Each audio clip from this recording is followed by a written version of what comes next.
Olá pessoal, tudo bem com vocês? Domingo, hoje é dia 22, eu sou o Bruno Mazzoni, seja muito bem-vindo aqui ao Clube dos Dividendos. O papo de hoje, pessoal, eu dei uma esfriada aqui nos domingos e durante as semanas naqueles vídeos sobre tema macro, alocação de recurso, para onde o fluxo está indo. Por quê, pessoal? Porque a volatilidade do Ibovespa e também do dólar deu uma sossegada para a parte boa, né? O dólar cedeu, o Ibovespa respirou, as ações, de certa maneira, principalmente small caps, deram uma respirada também, mas pois bem, temos aqui 2 semanas sem os vídeos extintor aqui do canal para tentar dar uma acalmada em todos que me acompanham. E hoje eu decidi fazer, né? Uma semana que eu acho que deve abrir muito ruim, feriado na China. Vamos ver muito ruim, que eu digo preços caindo um pouquinho, juros abrindo um pouquinho. Isso pode trazer um pouco de estresse, principalmente no começo da semana. E temos dados importantes, tem uma agenda cheia para a semana, principalmente PMI e inflação gringa, tá? Norte-americana, Tio Sam vai ficar em voga. Então, pessoal, esse vídeo aqui é aquele vídeo um pouco mais longo, é aquele vídeo que eu tento colocar para vocês aqui bastante gráfico, tá? Que acompanha os principais indicadores ou os principais índices do mundo. Qual é o foco do vídeo de hoje, pessoal?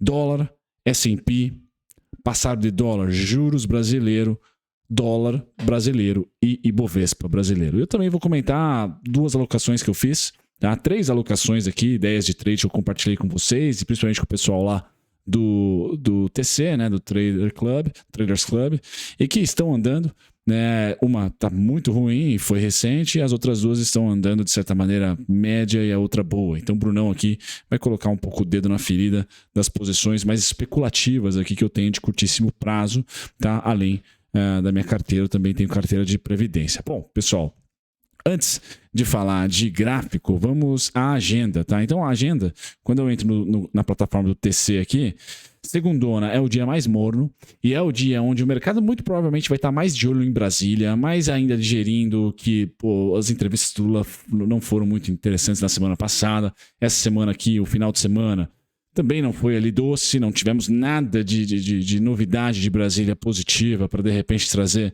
um pouquinho de juros para baixo. Então é natural a gente acordar na segunda-feira com o dólar um pouquinho lateral, talvez em alta, e os juros, mesma coisa, lateral, talvez em alta, e o Ibovespa caranguejando, não continuando esse rally que, na minha opinião, ainda tem chão. Principalmente para sua small cap, mas ele não deve iniciar na segunda. Posso estar redondamente enganado, mas a expectativa que eu tenho para o começo da semana, pessoal, é que vai ser uma segundinha bem xarope. Nosso principal driver, a principal narrativa, vai estar comemorando o seu ano lunar, né? Seu novo ano. Não sei qual que é o animal deste ano aqui, eu acho que é coelho. Deixem nos comentários se vocês manjam aí. Cada ano tem um animal específico, tá? Então a China vai passar uma semaninha lá, curtindo esse ano novo lunar. Muito provavelmente a Europa vai seguir ainda numa expectativa positiva e Estados Unidos também vai seguir numa expectativa positiva, a não ser que dados de inflação tenham ali uma certa gerem uma certa gastrite. Não é essa a minha expectativa. Então segunda-feira, pessoal, não temos nada de muito importante no front de notícia. Terça-feira, tá? A gente pula também um dia sem muitas notícias, mas domesticamente nós temos algumas, tá? E a gente vai acompanhar a partir do pregão aberto, tá? Nós vamos ter o quê? Tá? Estados Unidos. Mas antes do pregão abrir, pessoal, na terça-feira a gente tem inflação, tá? Aqui no Brasa. Então a inflação é o mais importante de terça-feira, importante acompanhar, principalmente você small cap, tá? Você small cap, falarei sobre small 11, também sobre trig 11. E às 11h45 começa a pancadaria, tá? Esse é um primeiro dado que cada vez mais, pessoal, o mercado vai olhar menos para a inflação nos Estados Unidos e mais para a atividade econômica. O soft landing, né, o pouso suave do Fed, começa a ter mais peso, a atividade econômica desacelerando menos do que o esperado, tá? E a inflação também continuando a desacelerar. Então o consenso para essa semana, acho que o mercado vai entrar com uma inflação de desaceleração, tá? E torcendo para o PMI, para as vendas de varejo, coisas do tipo, terem uma diminuição, sim, mas não muito abrupta. Então, o PMI, terça-feira, 11h45, mexe com o mercado, tá? Principalmente com o mercado gringo. Na quarta, nada de muito interessante. Na quinta, vamos dar uma olhadinha aqui. Na quinta tem variação do PIB trimestral. O PMI já vai ser um aquecimento para isso. Então, quinta às 10h30, importante. E agora sim, tá? O PCI, tá? Deles, importantíssimo aqui. o núcleo do preço dos produtores, tá? Esse aqui a gente vai ter que dar uma olhadinha, tá? E logo em seguida, pessoal, cada vez mais o norte-americano vai estar olhando para o micro, tá? E tá olhando para o crescimento, tá? Então, variação de vendas, variação de bens industriais, variação de imóveis, tudo isso vai fazer preço. Vai começar a fazer mais preço até do que inflação, na minha opinião. Tá? A não ser que a gente tenha um baita de um núcleo gigante e quebre as pernas de todo o consenso do mercado. Tá? Então vamos dar atenção aí às vendas de casa, vamos dar atenção aí também aos bens duráveis. Me parece que os olhares vão ficar mais críticos para a atividade econômica, a narrativa da Faria Lima deles lá de Wall Street, e menos para o macro e no quesito inflação. Tá? Então, essa foi quinta-feira, a gente termina a semana com dados ainda reverberando aí inflação americana, tá? E terminamos por ali. Então, inflação ao produtor é a chave do negócio. Junto com essa chave, ganhando cada vez mais peso, vendas de casas novas, tá? Atividade econômica.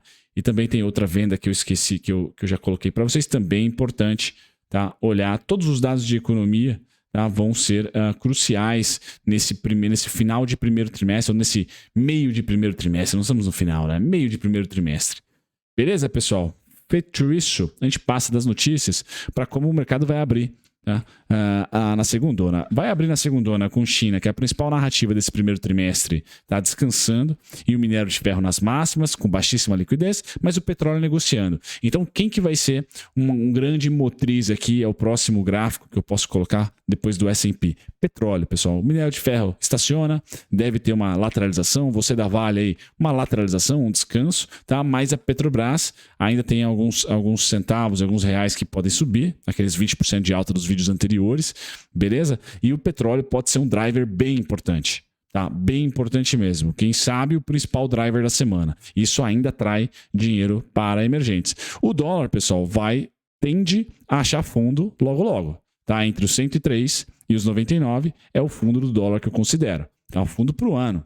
E aí o dólar index deve lateralizar, tá? O trade de shortear dólar, pessoal, quem gosta aí de trades macroeconômicos, tem um grande não, porque não é líquido, né? Mas um bom ETF aqui, que é o Wisdom Tree, tá? Ou Wisdom, na verdade, Wisdom Tree, negociado na Bolsa de Londres, que eu tenho observado aqui os movimentos dele, tá? E ele já vem aqui, esse é um gráfico mensal, tá? Ele vem a 2, 3 meses de alta, já totalizando aí 12%, 13%, que é esse trade de, olha, mais um clima mais quente, mais ameno na Europa, o grande estoque de gás natural, China voltando, a Europa o principal destino de turismo. Então me parece que o trade passou para o velho continente, tá? E o dólar tomou essa pancada do que tomou, a Grã-Bretanha não se aventurou mais pós-Liz Truss, e o Japão, vamos assim, até aumentou um pouquinho da banda de controle do seu yield de 10 anos, ajudou também o Yen a ganhar força, DXY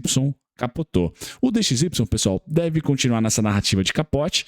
Essa semana em específico pode ser que perca essa narrativa simplesmente porque a China é o grande driver do enfraquecimento do dólar nesse momento.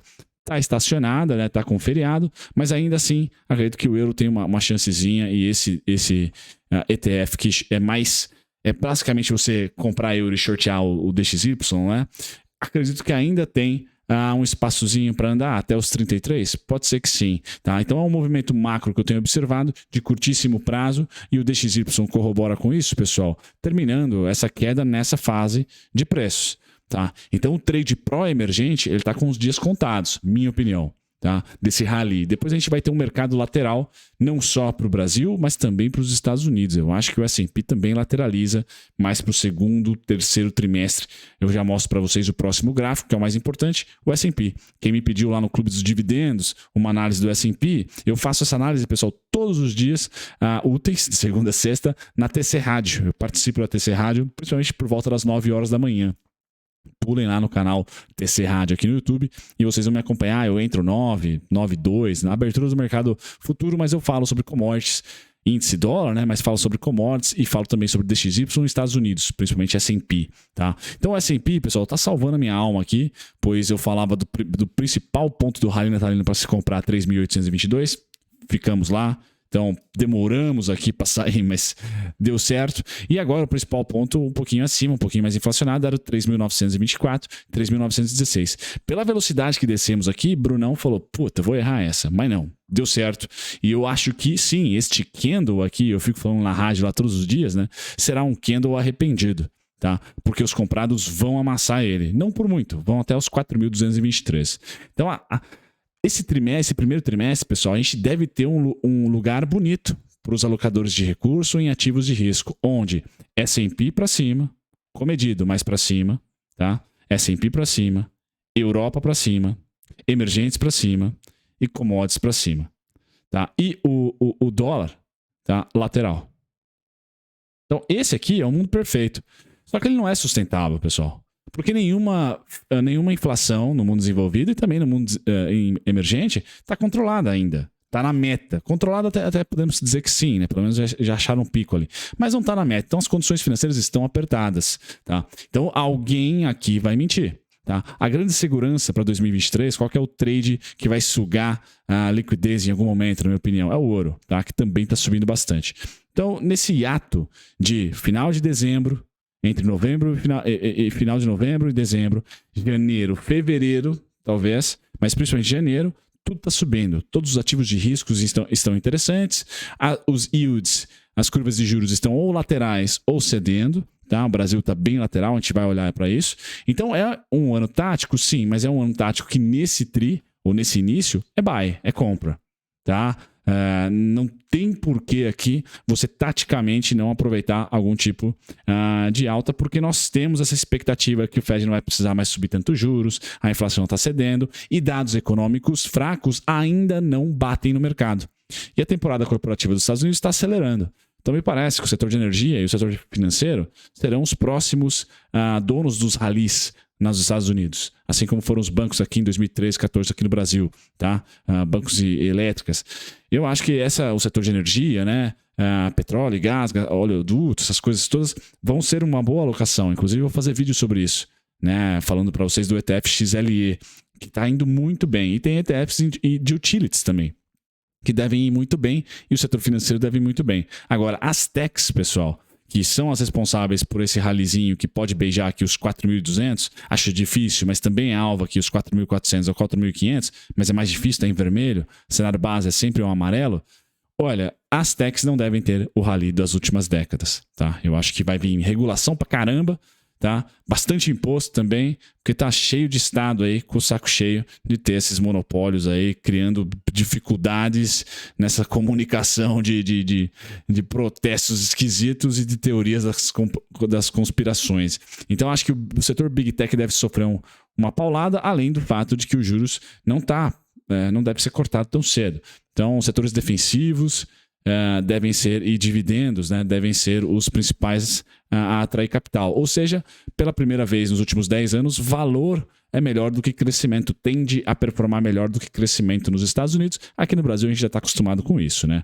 Então, os Estados Unidos, pessoal, para cima, a não ser que a gente tenha inflação muito fora do esquadro, e as atividades econômicas, por mais que possam vir fracas, se vier levemente fraca, vendas de imóveis que eu falei para vocês ali e tal, o mercado ainda vai gostar, tá? Porque esse soft landing, tá, com esse tipo de dado ainda é uma possibilidade, e ganhou força na sexta-feira, principalmente na sexta-feira. Então, de olho aí nos 4.112, nos 4.223 do S&P. Tá? Um hiato, pessoal, esse ano de 2023, que com tudo subindo nesse curtíssimo prazo, China grande protagonista, tá? Para deliberar também os emergentes a participarem dessa corrida. Brasil, pessoal, juros. Então, tá Lula dependente, o juros abre para 13,32, 13,5, e é o cenário que eu espero que chegue no começo da semana, por isso que o começo da semana pode ser meio chato para o small cap, tá? Falei isso no vídeo da Magalu, mas durante aí o mês de janeiro, que vai estar acabando, fevereiro, pessoal, o fluxo dos juros ainda é de terminar esse fechamento nos 12. 12,04, 11,72. Ao completar esse nível, pessoal, aí acabou o nosso fechamento de juros. Ele vai fazer a mesma coisa que fez nas outras duas PECs. Tanto a precatório como da eleitoral, ele vai fazer a mesma coisa na PEC da transição. Fechar parecido ali, rimando, na mesma magnitude. É isso que eu espero. A única diferença, pessoal, é que a gente já está sabendo lidar. Lula No microfone, dificuldade com small caps. Haddad, Tebet, Alckmin, todo o resto, para falar a verdade, Padilha, são todos o PT tem essa dinâmica de governar com fogo amigo, né? Então a gente vai ter que sobreviver a isso e os juros também. Por enquanto, nenhuma medida foi tomada para fazer os juros abrir. É na narrativa. Então a narrativa é do copo meio vazio, com o Lula falando, então juros para cima. Quando vem algum extintor aí, a narrativa volta a ser um copo meio cheio. A China, esse trade da China deve ajudar a gente. Tá? Então nós temos aí, pelo menos esse mês de janeiro ainda, de alta para as small caps, minha opinião, não acabou. Tá? E aí, falando de small caps e de juros, tá? Eu começo com o Trig 11. O Trig 11 eu tenho a expectativa aqui que ele venha para os 35,94. Estamos a 34 hoje, então existe mais uma ondinha curta, mas existe. Tá? Nesse começo da semana pode sofrer aqui essas quedas que eu comentei com vocês, 31,97, 33,52 pela abertura dos juros. Beleza? Vídeo da Magalu, soltei essa semana. O Small 11, mesma coisa, tá? Tem aqui uma dificuldade nessa subida? Tem, mas o alvo continua sendo um pouquinho acima do 100, 101,76, 98,91, mais um reteste ali. E se abrir os juros no começo da semana e os small caps sentirem, 92,79. Beleza? Lembrando, pessoal, para esse ano de 2023, dificilmente um resultado ruim de uma empresa específica, small cap, de economia doméstica, vai fazer preço negativo. Está muito no preço. Então a gente vai ter que setar o nosso cérebro para dizer, olha, quando o resultado vier ruim, já está precificado. Tá? Então o mercado vai olhar nas entrelinhas e talvez até suba depois de um prejuízo, por exemplo. Tomem cuidado com isso. Essa é a dinâmica, porque nosso ciclo de juros está acabando de alta. Tá? Então agora o micro ainda não faz preço. O micro que eu digo, o fundamento ainda não faz preço, ainda é o macro. Tá? Então a gente tem que ficar ligado nisso, porque está todo mundo da Faria Lima dizendo, olha, a vida não está fácil para as varejistas, por exemplo, com juros desse tamanho, mas ele tende a cortar. Beleza? E Brunão aqui, eu não falei do petróleo, né? Então vamos falar do petróleo rapidamente. Tá? Deixa eu vir aqui para as commodities. Tá? O minério de ferro, começando com o minério de ferro, deve dormir, perder volatilidade na semana, tá? Mas ainda assim tem levemente alvos para cima, entre 133 e 139. Então só apertar stops do setor na B3, tá? Não vejo ainda a reversão, mas o minério tem o cenário base em amarelo, tá bom, pessoal? Tem que alertar para vocês aqui para o meu cenário. Máximo 139, estamos próximos, e mínimo 88,15, tá? Então, nesse momento, a assimetria do minério é negativa. Tem mais chão para cair do que para subir. E é só isso que eu falo, que eu quero dizer quando só vai apertando os stops aí, tá? Ou para quem é holder, não gira patrimônio, talvez começar a olhar em aportar menores, aportar menor quantia, tá? Essa seria a expectativa do minério de ferro, tá? E ainda não vejo interessante comprar put, vender call, porque tem chão para andar ainda, tá? Não tá no fim, não chegou ao fim, na minha opinião. E o crude oil aqui, pessoal, o Brentão, o petróleo, esse tem uma semana que eu tô com uma expectativa legal, tá? Não de super altas, mas de consistentemente dias compradores, tá? Até os $90 aí pode ser uma primeira parada, tá? E de repente ele pode sentir em uma variação de estoques de petróleo, por exemplo, tá? Uma super invasão chinesa na Europa de turismo, avião, petróleo. Então, pode ser que o petróleo dê uma pancada para cima até os 103, 105. Tá? Então, esse é o trade dos emergentes aqui. Ó. Se isso acontecer, pessoal, a gente vai conseguir afrouxar um pouco o fiscal. A Faria Lima vai dar menos peso para as entrevistas do Lula, porque a arrecadação tende a subir. Tá? Porque, de novo, temos aí um mini rally das commodities. Estamos em 2012, 13, pessoal. Para mim, esse é o cenário. Tá? Eu sempre trago isso para vocês. Beleza? Eu comentei em vídeos anteriores, cuidado, né, com Suzano e Klabin. Eu tenho Klabin, que seria ali o melhor short para janeiro, tá funfando. Então, de ideias de alocação macro, pessoal, continua, tá? Suzano para mim até é 44,18, 44,10. Então, continuo com a mesma cabeça. Passado da Suzano, onde o Bruno, o que eu estou movimentando? Eu comprei lojas Renner, tá?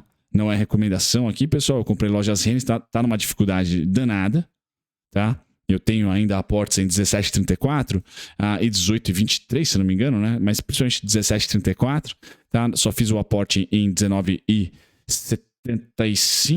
e 19,40, se não me engano, foram os dois aportes que eu fiz de pontos técnicos, e o alvo que eu tenho é 23 e 24,16, tá? Em lojas Renner, 23 e 24,16. Não sei se vai dar, é um trade aí trimestral que eu aposto aí na Lojas Renner como uma senhora empresa aí, para que os fundamentos não façam preço, mesmo se vier ruim.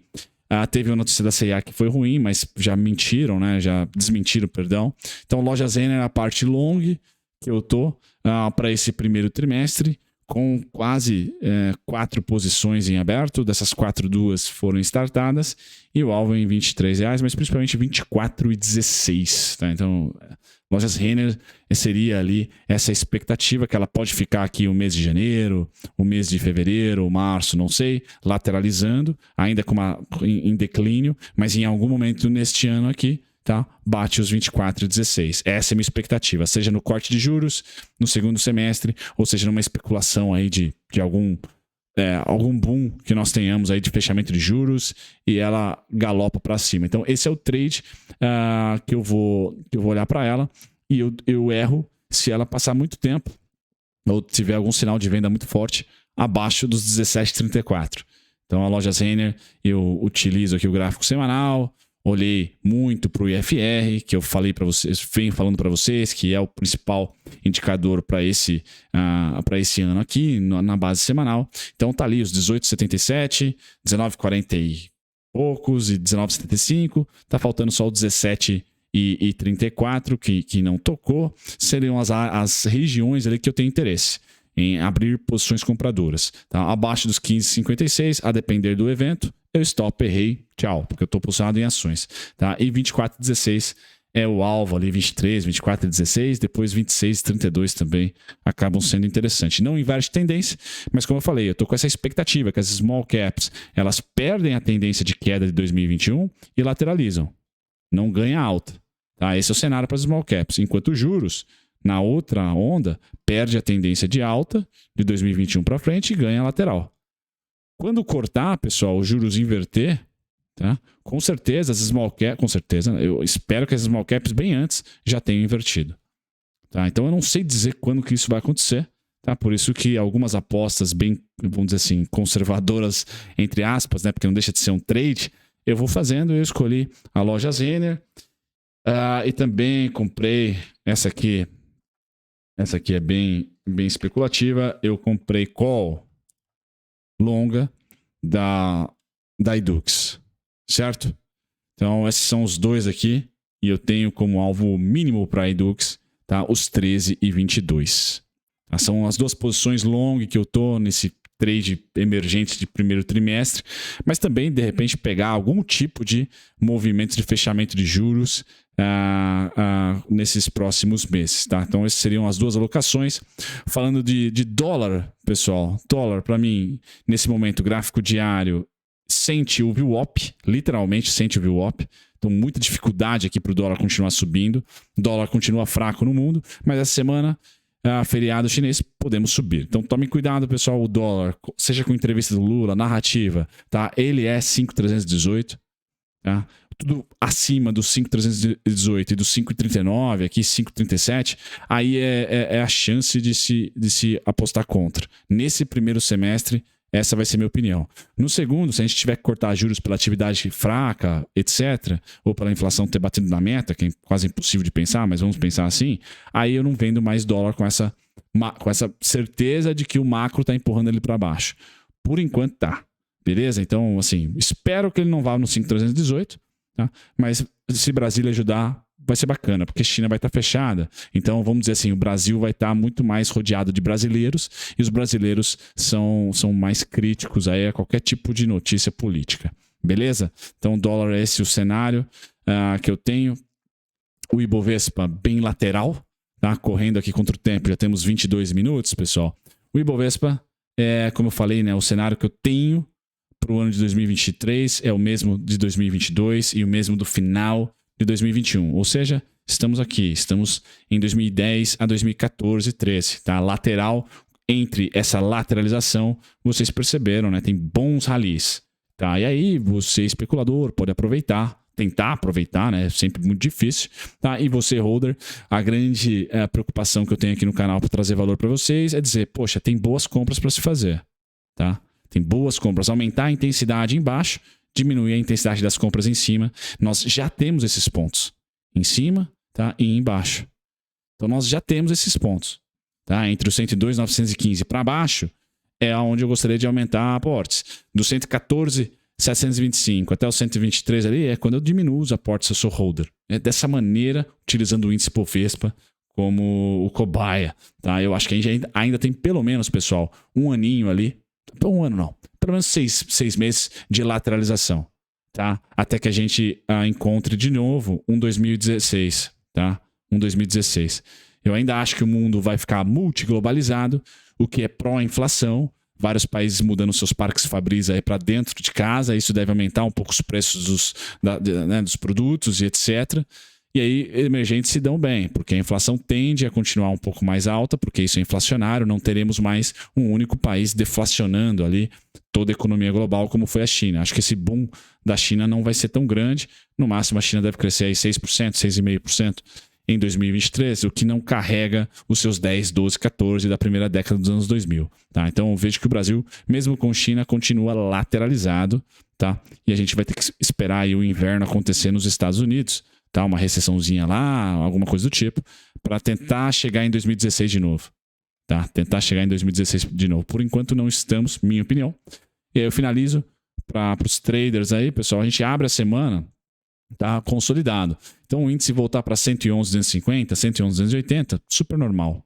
Tá? Super normal. Até onde eu aceito uma queda do índice hoje, pessoal? Até os 108, tá? 645. Então os dois principais pontos para a semana são 114,725 para cima, 108,645 para baixo. Tá? Vai ser muito chato se a gente romper o 108 e vai ser muito bom se a gente romper o 114, pessoal. Porque aí provavelmente a Faria Lima vai estar dando de ombros para a curva de juros e vai estar mandando bala e vai falar assim, ó, vamos com tudo. Tá? Por enquanto, a curva de juros não está pedindo 116. E o 116 é simbólico para mim, tá? Porque foi ali onde no pré-eleição a curva de juros estava. Tá? E nós fomos até o 118, 116 ali. Tá? Então está um pouquinho acima. Tá pedindo aqui uns... Tá justo o Ibovespa hoje. 111, 112, por ali. Tá? Se de repente os juros martelar para baixo, show, pessoal. É a oportunidade.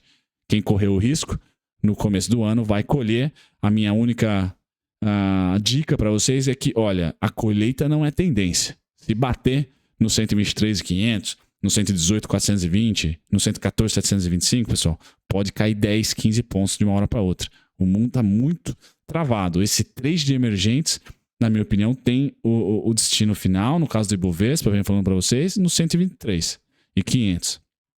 E aqui a gente deve voltar de novo para o 102, para o 101, 180. Então acostumem com a lateralização por hora, e aí, pelo menos é o meu cenário base. E aí, quando nós tivermos aí um crescimento global mais pujante, com baixa inflação e bancos centrais diminuindo juros e o dinheiro não tendo mais para onde ir, não é para o ouro, não é para o dólar, não é para bonds, não é para treasuries, é sim para bolsas, aí sim nós vamos ter de novo fluxo indo para small cap, fluxo vindo para o Brasil com mais consistência e não só Petrivale, tá? Que acabam sendo aí petróleo, minério de ferro. Beleza, pessoal? É isso. Aquele vídeo mais compridão, perdão aí a demora, 25 minutos, 30 minutos, mas aquele vídeo do domingão para falar para vocês qual que é o meu cenário para a semana. Um abraço.